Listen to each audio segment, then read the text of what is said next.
Who's winning the MVP between Giannis, Embiid, and Jokic? That's the one question that all of us have been asking ourselves. Jokic has made a strong case because he didn't have Jamal Murray or Michael Porter Jr. since the beginning of the season, and he has led the Nuggets to the 5th seed in the Pac Western Conference. Embiid at the beginning of the season didn't have Ben Simmons. Now he has James Harden, who hasn't really found his rhythm yet.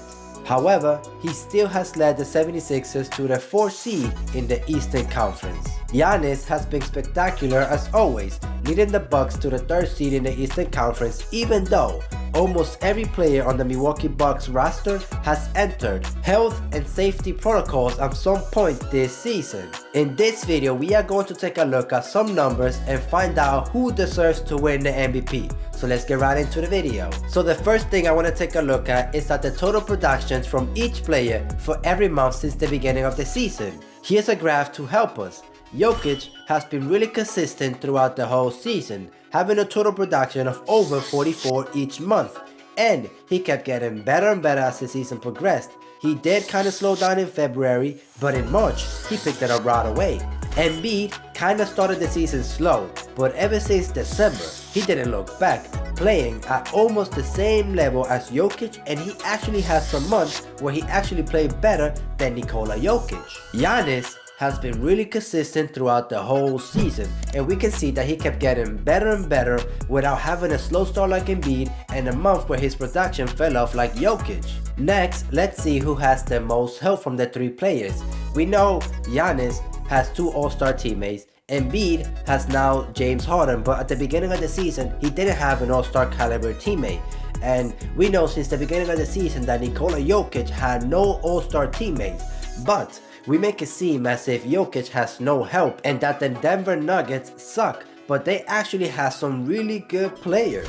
The Denver Nuggets have 5 players that are averaging 10 plus points, while the Bucks have 4 and the 76ers have 3. But of course, the 76ers and the Milwaukee Bucks have some players that are averaging 50 plus points and 20 plus points. The bench from the Denver Nuggets might not be the best in the NBA, but out of these 3 teams, they have the deepest and most efficient one.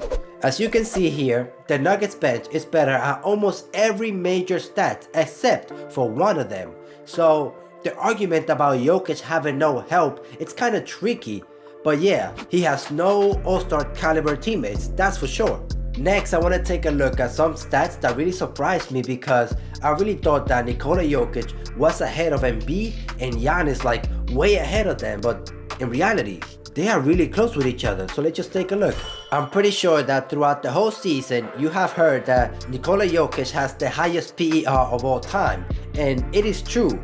But then when we take a look at Giannis' PER, he's not that far off, and then Embiid's PER is actually not even that far off either. And what surprised me though is that Embiid actually has the higher PER than Nikola Jokic last MVP season. And when we look at the offensive rating, we can see that Jokic has also the highest offensive rating. But on the defensive side of the game, Embiid has the best defensive rating. But still, when we take a look at these stats here, you can clearly see that they are really close with each other. This season MVP is so hard to choose because all of them have really shown that they deserve to win it. Jokic has the most triple-doubles this season with 19 triple-doubles. Embiid has 12 games where he had 40 plus points and 10 plus rebounds in a game, while Giannis has shown he's the best player in the world in the last 2 weeks by blocking Embiid for the game-winning block, and then in his next game he hit a step-back 3 to tie the game against the Brooklyn Nets, which took them to overtime, and then in overtime he made 2 clutch free throws to take the lead and win the game where both Kyrie and Kevin Durant played. So you tell me who deserves to win the MVP the most down in the comment section, because I'm not really sure who deserves to win it. And if you made it this far, don't forget to subscribe. Thank you for watching, see you on the next one.